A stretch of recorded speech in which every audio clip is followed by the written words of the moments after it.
I'm free. I don't sin the way I used to sin. I don't swear the way I used to swear. I'm not depressed the way I used to be depressed. I'm not anxiety. I don't have anxiousness the way I used to have it. I'm in the promised land.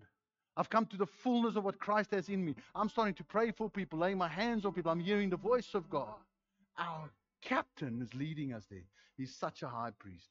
And here's the thing. Because he was human, because he had this human experience, because he knows exactly what it's like to be a human, what it is to be rejected by people, what it is not to fit into society, what it is to where the family think, who are you? What's going on here?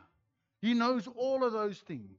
He knows what it is to look in the mirror and, well, I got some zits I didn't have yesterday.